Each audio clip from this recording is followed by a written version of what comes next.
오늘 이 마태복음 첫 번째 시간에 우선 마태복음이 다루는 예수님이 살던 시대가 어떤 시대였는지 시대적 배경을 좀 알아야 됩니다. 이스라엘 역사는 우리가 지난 시간까지 출애굽기에 대해서 살펴봤는데, 출애굽기 때만 해도 이스라엘은 앞으로 그들이 살아갈 땅, 나라를 만드는 데 초점을 맞추고 걸어가죠. 그리고 드디어 그들은 가나안 땅을 차지하게 됩니다. 그리고 그들에게 이제 이스라엘 민족을 형성하고 하나의 국가를 훗날 만들어 살아가면서 이스라엘은 역사적으로 많은 외세의 침입을 받고 어려움을 겪습니다. 적들의 외세의 침략에 나라를 빼앗기기도 하고, 그러다가 가장 극적으로 그들이 포로로 끌려가서 나라 잃은 백성으로 서름을 당하다가 포로에서 해방이 되어 돌아와 한 100년 정도 독립국가를 갖기도 하지만, 또 시간이 지나면서 지금 예수님 당시의 사회적 배경은 강력한 외세의 침입을 또 받게 됩니다. 그게 로마입니다. 그런데 이 로마는 지금까지 이스라엘 백성들이 만났던 외세와는 차원이 다른 강자였어요. 나라를 빼앗겼기 때문에 이스라엘은 독립을 하려고 계속 몸부림을 치지만 그때마다 너무 강력한 로마 군대에 진압이 되고, 그래서 번번이 독립에 실패를 하게 됩니다. 사람들은 조금씩 지쳐갑니다. 그러면서 하나님에 대한 기대와 소망을 사람들은 한 사람 두 사람 버리기 시작해요. 성경에 약속된 하나님의 그 구원자, 이런 이야기도 이제 사람들은 잊혀지게 됩니다. 백성들을 위로하고 신앙적으로 독려해야 될 제사장들이나 종교 지도자들도 기득권에만 관심이 있고 백성들을 신앙으로 돌보지 않습니다. 그러니까 일반 백성들은 그 현실적인 벽에 부딪히고 누구 하나 자기들을 이끌어주지 않으니까 모두가 절망하고 하나님에 대한 기대를 완전히 저버리고 암울하게 살던 시대. 예수님이 태어날 때의 이야기는 바로 그런 사회적인 배경을 가지고 있었던 시대예요. 그러니까 마태가 소개하는 예수님 시대는 세상이 희망도 없고 모두가 절망과 그리고 서로를 경계하는 암흑의 시대에 예수님의 이야기가 시작됩니다. 마태는 이 사회적 배경을 깔고 예수님의 이야기를 시작하는 의도가 뭘까? 자, 오늘 이 마태복음을 지은 마태라고 하는 사람이 무엇을 이야기하고 싶은 건가? 이 책에서 그 첫머리 1장 1절을 읽어보면 조금 실마리가 풀립니다. 예수 그리스도의 계보라. 마태복음을 읽으면 많은 분들이 첫 번째 만나는 고비가 누가 누구를 낳고 이 족보의 이야기를 건너뛰지 않으면 항상 의미 없다고 생각하는 족보 이름을 보다가 마태복음을 포기하게 됩니다. 자, 왜 이렇게 사람들이 어려워할 족보를 마태복음 1장에 쭉 소개를 한 걸까? 이 족보를 여러분 조금 제가 여러분이 이해하기 쉽게 설명을 해볼게요. 우선은 세 구분으로 나눌 필요가 있어요. 아브라함부터 다윗까지, 그리고 솔로몬부터 여고냐까지, 스알디알에서 예수님까지, 이렇게 세 단락으로 족보를 나눠 보시면 조금 이해가 됩니다. 마태는 굳이 여러 이야기 중에 예수님 이야기를 꺼내면서 왜 족보를 꺼낸 것일까? 우선 이 족보에 흥미로운 두 가지를 우리가 한번 봐야 됩니다. 첫째로, 마태가 언급한 예수님의 족보 가운데 유독 여성들의 이름이 많이 언급이 됩니다. 3절부터 6절을 볼까요? 유다는 다말에게서 베레스와 세라를 낳고, 살몬은 라합에서 보아스를 낳고, 보아스는 루색에서 오벳을 낳고, 다윗은 우리아의 아내에게 솔로몬을 낳고. 여러분 2000년 전에 그 당시 사회적 배경에서 족보에 여성들의 이름이 올라간다는 자체도 파격인데 오늘 등장하는 그 이름의 면면을 보면 더 파격적입니다. 오늘 여인들이 어떤 여인들입니까? 과거의 부끄러운 역사를 가지고 사건에 휘말렸던 장본인들이에요. 세상적으로는 나오면 안 되는 사람들이에요. 여러분 보십시오. 다말이라고 하는 여인은 시아버지와 성적 관계를 맺은 여자예요. 라합은 매춘부고요. 여기 룻은 이방인이에요. 밧세바 그녀는 불륜녀예요. 여러분 예수님의 거룩한 족보에 오르기에는 세상적으로 손가락질 받고 자격이 안 되는 그런 사람들을 굳이 마태는 오늘 당당하게 기록했어요. 도대체 뭘 말하고 싶은 걸까요? 하나님 앞에는 누구도 쓰임 받지 못할 사람이 없다는 거예요. 세상에서는 자랑할 만한 족보를 의도적으로 드러내지만 하나님 앞에서는 그가 부끄러운 역사, 과거, 그리고 볼품없는 인생을 살았을지라도 그것이 문제가 되지 않는다는 거예요. 하나님에게는 세상적인 조건, 부끄러운 숨기고 싶은 조건, 아니 사람들에게 자랑하고 싶은 그런 영웅과 같은 조건, 이게 중요하지 않다는 거예요. 신앙과 믿음을 갖는 데는 누구든지 하나님 앞에 세워지면 된다는 거예요.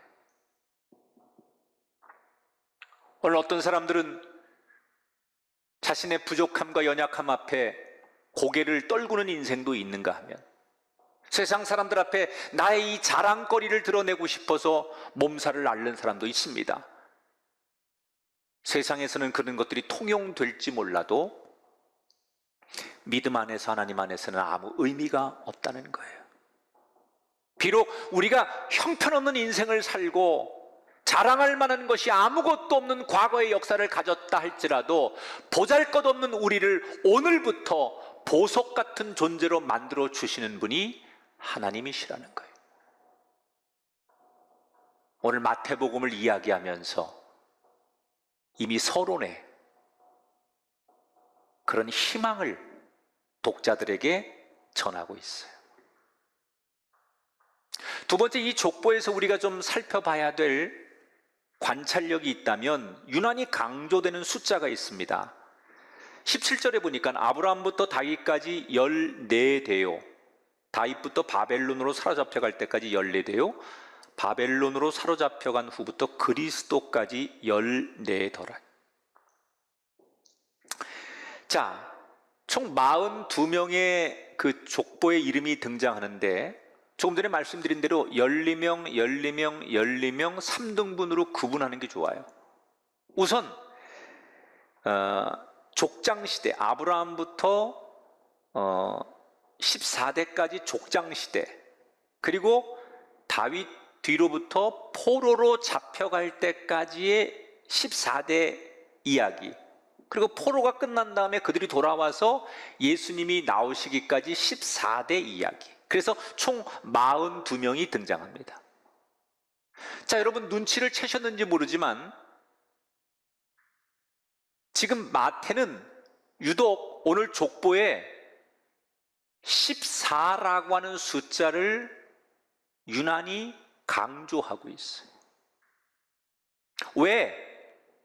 이게 우연이 아닌, 이걸 기록하면서 14라고 하는 숫자에 의도적으로 집착을 하는 거예요. 지금도 유대인들은요, 전통적으로 숫자 대신 히브리어 알파벳을 숫자로 씁니다. 그러니까 히브리어 알파벳이 이렇게 있으면 그 알파벳 순서를 가지고 1, 2, 3 이렇게 자기들끼리 관습적으로 씁니다. 바로 이런 히브리인들의 유대인들의 그 히브리어 숫자를 쓰는 관습에 오늘 힌트가 있는데 제가 그림을 하나 보여드릴게요.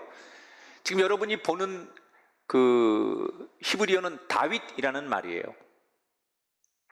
그런데 이 세 개의 철자를 숫자로 바꾸고 더하면 4 더하기 6 더하기 4가 14가 됩니다.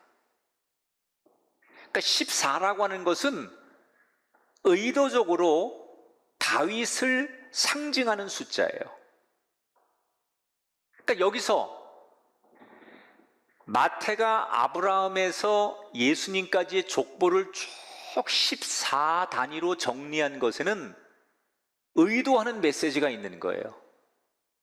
아브라함으로부터 시작해서 예수님까지 이어진 이 족보에는 어쩌다가 우연히 이렇게 일어나는 것이 아니라 그 옛날 다윗에게 하셨던 하나님의 약속이 지켜지고 그 다윗에게 했던 약속을 하나님이 기억하고 계셔서 이루어진 사건이라는 것을 말하려고 하는 거예요.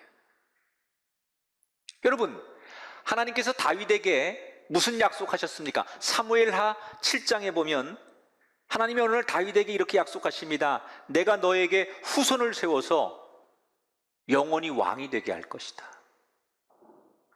그래서 이때부터 이스라엘 백성들은 이 땅을 구원할 다윗의 자손을 기다리게 됩니다. 그런데 세월이 지나면서 힘들고 어려운 상황을 만나면서 아무리 기다려도 다윗의 자손이 나타나지 않는 거예요. 그리고 조금 전 예수님의 시대적 배경을 이야기해 드렸지만 현실적으로 점점점 가능성이 없다라고 생각하자 사람들은 하나님을 원망하기도 하고 하나님의 등을 돌리고 떠나가기도 하고 희망의 끈을 놓아버리기 시작했어요.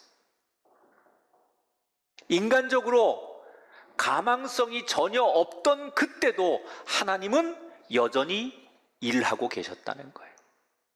사람들은 그 약속을 잊어버리고 이루어지지 않을 약속이라고 판단하고 있었지만 하나님은 그때도 자신이 하신 약속을 잊지 않고 다윗의 계보를 계속 이어가셨다는 거예요. 그리고 이스라엘 역사의 가장 암흑기 때 하나님은 그 옛날 하셨던 약속대로 예수님을 구원자로 보내주셨어요. 그러니까 뭐예요?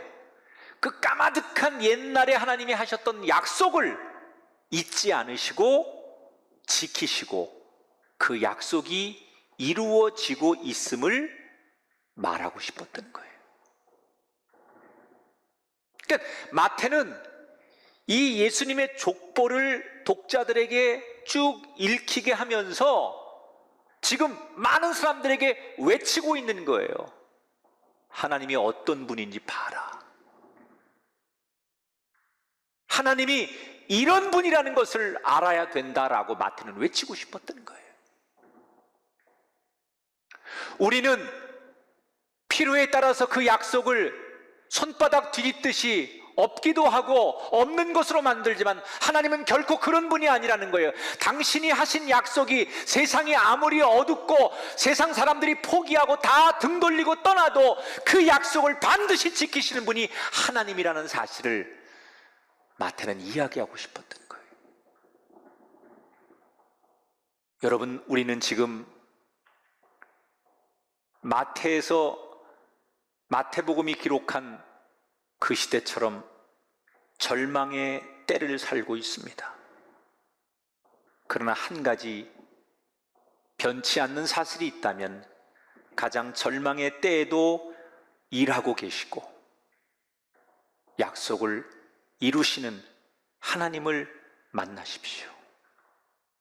마태가 내가 그분을 만났다라고 고백했던 것처럼 저와 여러분도 마태처럼 절망 앞에서 일하시고 약속을 지키신 하나님을 나는 만났습니다. 그 고백이 이 시대 우리 모든 그리스도인 그리고 하나님을 만나야 될 영혼들의 고백이 되기를 주님의 이름으로 축원합니다. 자, 이제 마태는 예수님이 태어나기까지 족보를 쭉 정리한 다음에 다시 우리들로 하여금 요셉이라는 남자와 마리아라는 여자의 이야기로 우리를 계속 안내해 줍니다. 18절에 보니까 예수 그리스도의 나심은 이러하니라 그의 어머니 마리아가 요셉과 약혼하고 동거하기 전에 성령으로 잉태된 것이 나타났더니. 자, 요셉과 마리아는 약혼한 사이였습니다. 그러니까 오늘날의 결혼이라는 개념과는 조금 다르기 때문에 그 시대의 여러분 상황을 이해하셔야 돼요. 고대 이스라엘에서는 약혼은 결혼 전에 반드시 해야만 되는 절차입니다.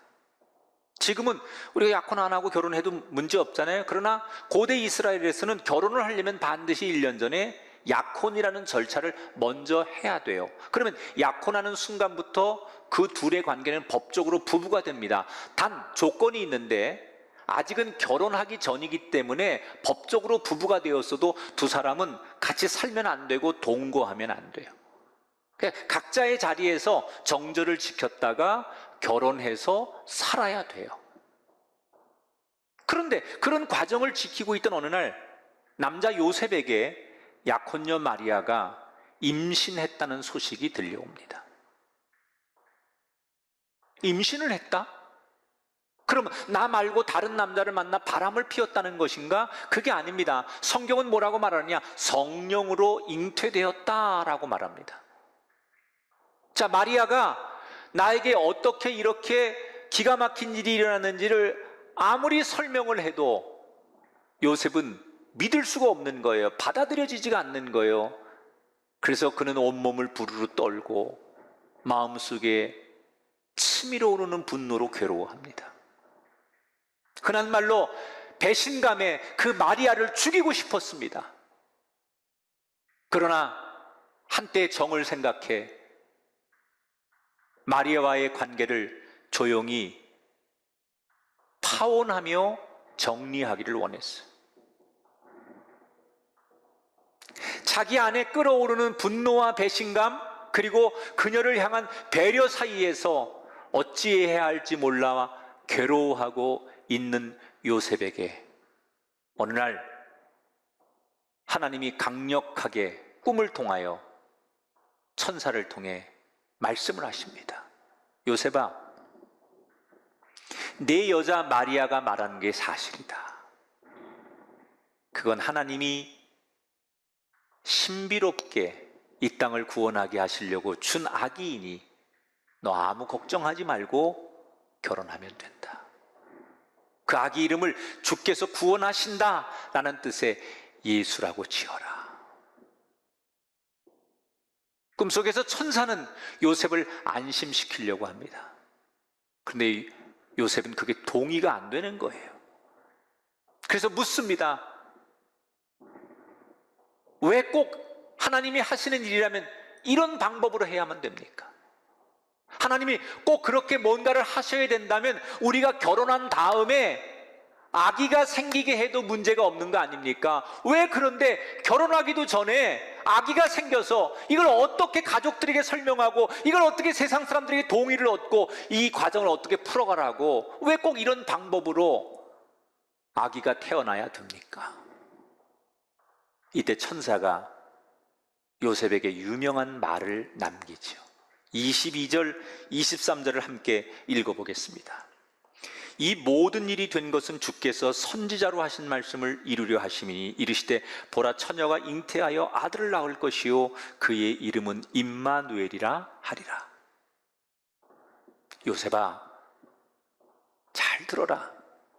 하나님께서 그 옛날 이사야 선지자를 통해서 약속을 하신 게 있어. 이사야 7장 14절에 하나님이 이사야에게 약속하신 내용이 나오죠. 처녀가 잉태하여 아들을 낳으면 그건 하나님이 우리와 함께 하신다는 증표이다. 그러니까 이 아기는 하나님이 우리와 함께 하신다는 증표이기 때문에 하나님이 약속하고 말씀하신 대로 처녀인 상태에서 태어나야 되는 거야. 그러니 너는 즉시 순종해야 된다.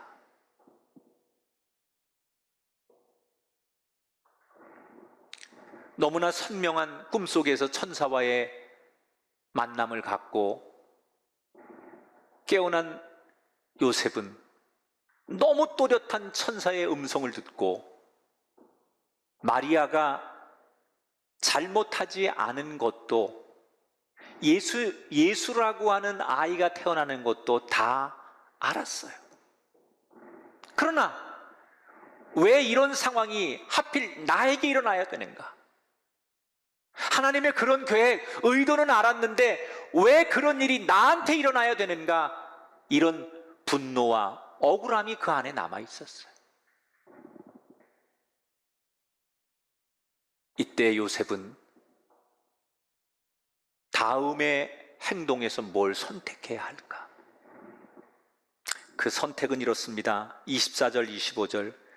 요셉이 잠에서 깨어 일어나 주의 사자의 분부대로 행하여 그의 아내를 데려왔으나 아들을 낳기까지 동침하지 아니하더니 나음의 이름을 예수라 하니라. 분부대로 행하여. 요셉은 뭘 해요? 하나님이 분부한 대로 행합니다. 마리아와 정상적으로 결혼합니다. 그리고 구원자로 오실 아기를 잘 맞이하기 위해 첫날 밤을 미루고 하나님의 분부대로 아기 이름을 예수라고 짓습니다. 이 과정 속에 요셉은 모든 것을 다 동의되고 다 납득하고 다 이해된 게 아닙니다.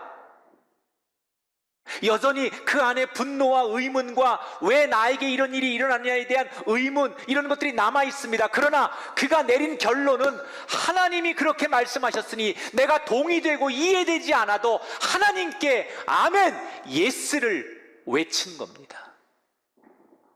그랬더니 어떻게 됩니까? 다윗의 자손을 통해서 구원자를 보내시겠다는 하나님의 약속이 결국은 이 땅에 성취되었어요.